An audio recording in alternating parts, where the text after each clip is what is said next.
Hello, everybody. Welcome to today's reading through the Bible in 365. Today we are going to be focusing on Ezekiel chapter 27, 28, and 29, and 1 Peter chapter 3. So we're going to get started in Ezekiel with chapter 27. The word of the Lord came to me, Son of man, take up a lament concerning Tyre. Say to Tyre, situated at the gateway to the sea, merchant of peoples on many coasts. This is what the sovereign Lord says. You say, Tyre, I am perfect in beauty. Your domain was on the high seas. Your builders brought your beauty to perfection. They made all your timbers of juniper from Senir. They took a cedar from Lebanon to make a mast for you. Of oaks from Bashan, they made your oars. Of cypress wood from the coasts of Cyprus, they made your deck, adorned with ivory. Fine embroidered linen from Egypt was your sail and served as your banner. Your awnings were of blue and purple from the coasts of Elisha. Men of Sidon and Arvad were your oarsmen. Your skilled men, Tyre, were aboard as your sailors. Veteran craftsmen of Byblos were on board as shipwrights to caulk your seams. All the ships of the sea and their sailors came alongside to trade for your wares. Men of Persia, Lydia, and Put served as soldiers in your army. They hung their shields and helmets on your walls, bringing you splendor. Men of Arvad and Helek guarded your walls on every side. Men of Gamad were in your towers. They hung their shields around your walls. They brought your beauty to perfection. Tarshish did business with you because of your great wealth of goods. They exchanged silver, iron, tin, and lead for your merchandise. Greece, Tubal, and Meshech did business with you. They traded human beings and articles of bronze for your wares. Men of Beth Togarmah exchanged chariot horses, cavalry horses, and mules for your merchandise. The men of Rhodes traded with you, and many coastlands were your customers. They paid you with ivory tusks and ebony. Aram did business with you because of your many products. They exchanged turquoise, purple fabric, embroidered work, fine linen, coral, and rubies of your merchandise. Judah and Israel traded with you. They exchanged wheat from Minnith and confections, honey, olive oil, and balm for your wares. Damascus did business with you because of your many products and great wealth of goods. They offered wine from Helbon, wool from Zahar, and casks of wine from Izal in exchange for your wares, wrought iron, cassia, and calamus. Dedan traded in saddle blankets with you. Arabia and all the princes of Kedar were your customers. They did business with you in lambs, rams, and goats. The merchants of Sheba and Ramah traded with you. For your merchandise, they exchanged the finest of all kinds of spices and precious stones and gold. Haran, Canaan, and Eden and merchants of Sheba, Ashur, and Kilmad traded with you.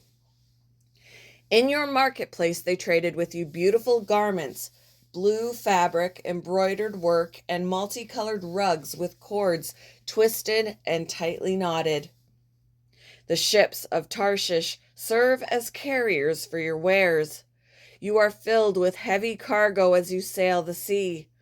Your oarsmen take you out to the high seas, but the east wind will break you to pieces far out at sea.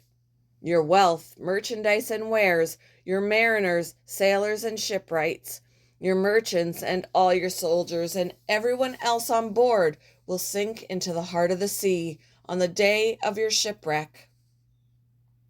The shorelands will quake when your sailors cry out. All who handle the oars will abandon their ships. The mariners and all the sailors will stand on the shore. They will raise their voice and cry bitterly over you. They will sprinkle dust on their heads and roll in ashes. They will shave their heads because of you and will put on sackcloth. They will weep over you with anguish of soul and with bitter mourning. As they wail and mourn over you, they will take up a lament concerning you, who was ever silenced like Tyre surrounded by the sea. When your merchandise went out on the seas, you satisfied many nations with your great wealth and your wares. You enriched the kings of the earth. Now you are shattered by the sea in the depths of the waters. Your wares and all your company have gone down with you. All who live in the coastlands are appalled at you.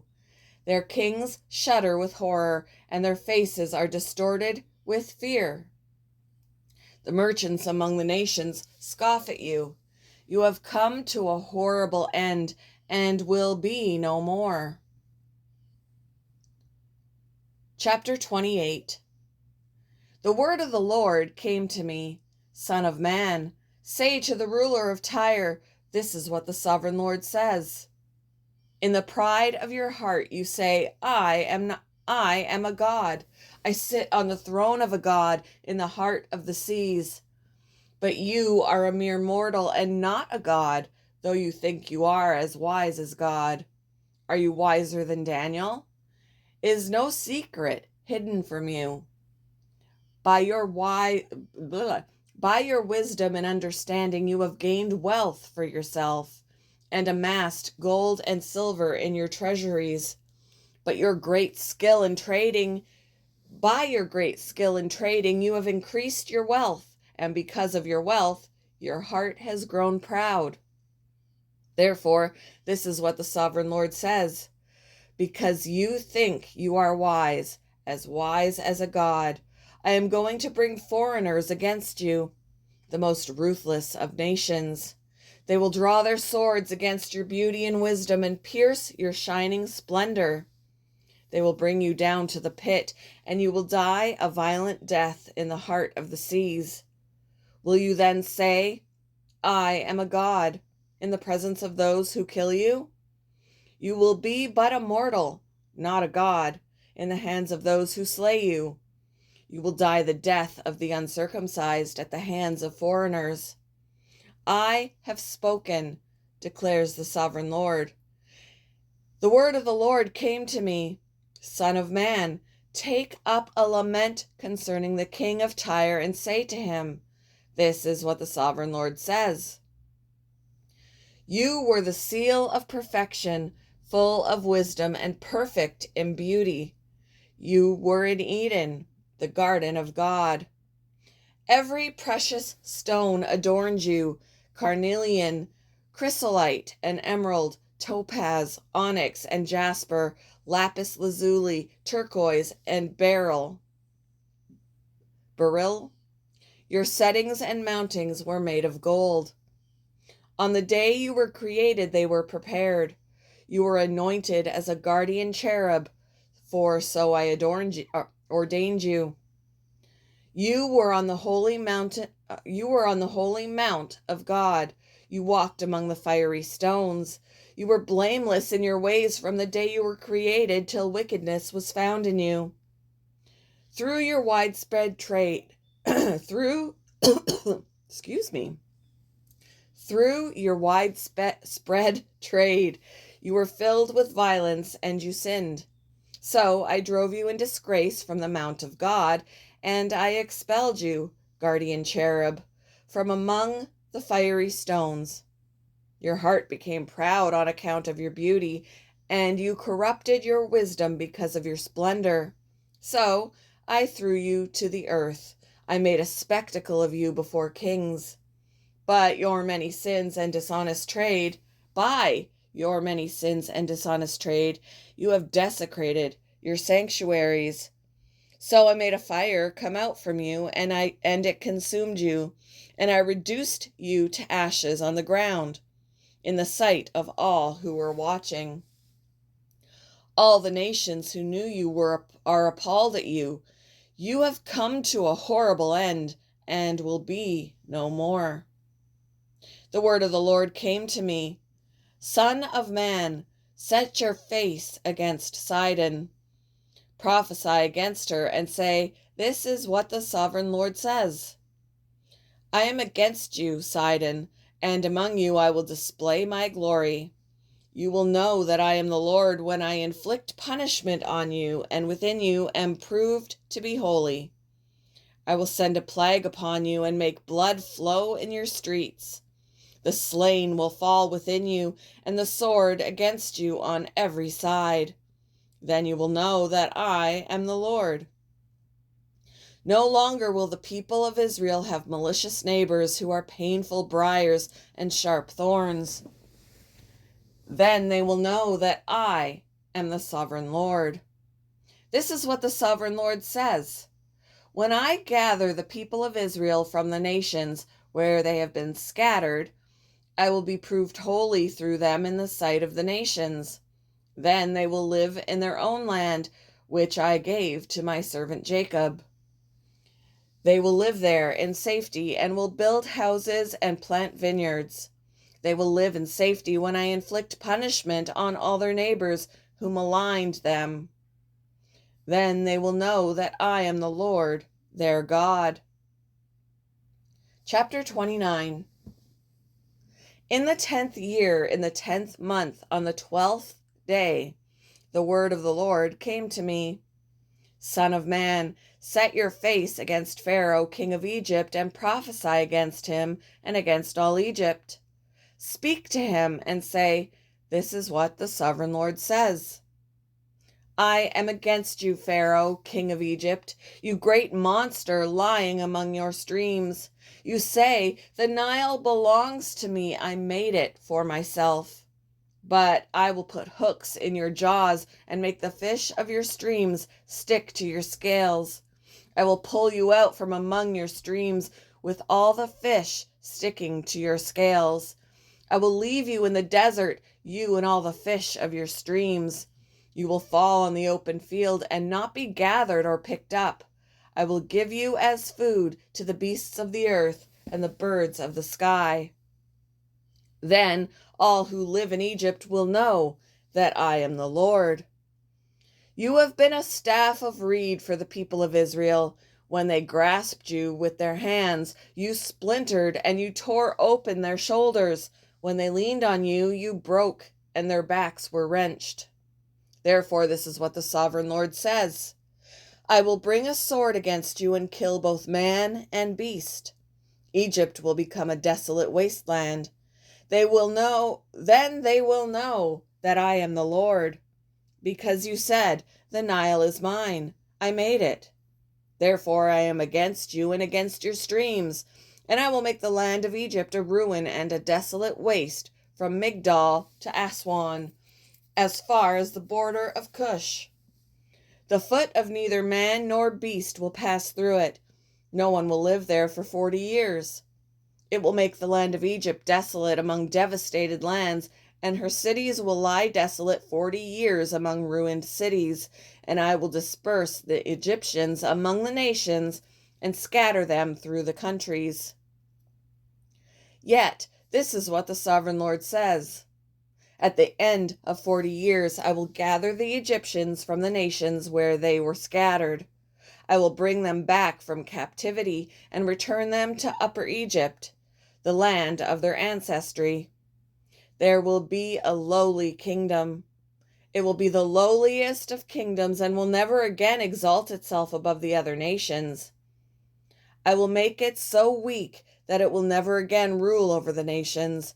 Egypt will no longer be a source of confidence for the people of Israel, but will be a reminder of their sin in turning to her for help. Then they will know that I am the sovereign Lord. In the 27th year, in the first month, on the first day, the word of the Lord came to me. The Son of Man, Nebuchadnezzar, king of Babylon, drove his army in a hard campaign against Tyre. Every head was rubbed bare and every shoulder made raw. Yet he and his army got no reward from the campaign he led against Tyre. Therefore, this is what the sovereign Lord says. I am going to give Egypt to Nebuchadnezzar, king of Babylon, and he will carry off its wealth. He will loot and plunder the land and and pay for his army. I have given him Egypt as a reward for his efforts because he and his army did it for me, declares the sovereign Lord. On that day, I will make a horn grow for the Israelites, and I will open your mouth among them. Then they will know that I am the Lord. 1 Peter chapter 3. Wives, in the same way, submit yourselves to your own husbands, so that if any of them do not believe the word, they may be won over without words by the behavior of their wives, when they see the purity and reverence of your lives. Your beauty should not come from outward adornment, such as elaborate hairstyles and the wearing of gold jewelry or fine clothes. Rather, it should be that of your inner self, the unfading beauty of a gentle and quiet spirit, which is of great worth in God's sight. For this is the way the holy women of the past, who put their hope in God, used to adorn themselves. They submitted themselves to their own husbands, like Sarah, who obeyed Abraham and called him her Lord. You are her daughters if you do what is right and do not give way to fear. Husbands, in the same way, be considerate as you live with your wives, and treat them with respect as the weaker partner and as heirs with you of the gracious gift of life, so that nothing will hinder your prayers. Finally, all of you be like-minded, be sympathetic, love one another, be compassionate and humble. Do not repay evil with evil or insult with insult. On the contrary, repay evil with blessing, because to this you were called, so that you may inherit a blessing. For whoever would love life and see good days must keep their tongue from evil and their lips from deceitful speech. They must turn from evil and do good. They must seek peace and pursue it. For the eyes of the Lord are on the righteous, and his ears are attentive to their prayer, but the face of the Lord is against those who do evil. Who is going to harm you if you are eager to do good? But even if you should suffer for what is right, you are blessed. Do not fear their threats. Do not be frightened. But in your hearts, revere Christ as Lord. Always be prepared to give an answer to everyone who asks you to give the reason for the hope that you have. But do this with gentleness and respect, keeping a clear conscience, so that those who speak maliciously against your good behavior in Christ may be ashamed of their slander. For it is better, if it is God's will, to suffer for doing good than for doing evil. For Christ also suffered once for sins, the righteous for the unrighteous, to bring you to God. He was put to death in the body, but made alive in the spirit. After being made alive, he went and made proclamation to the imprisoned spirits, to those who were disobedient long ago, when God waited patiently in the days of Noah while the ark was being built. In it, only a few people, 8 in all, were saved through water. And this water symbolizes baptism that now saves you also. Not the removal of dirt from the body, but the pledge of a clear conscience toward God. It saves you by the resurrection of Jesus Christ, who has gone into heaven and is at God's right hand, with angels, authorities, and powers in submission to him. Thank you for joining me for Thank you for joining me for today's reading through the Bible in 365. I hope you all have a wonderful Wednesday, and I will see you in the next one, guys. Bye.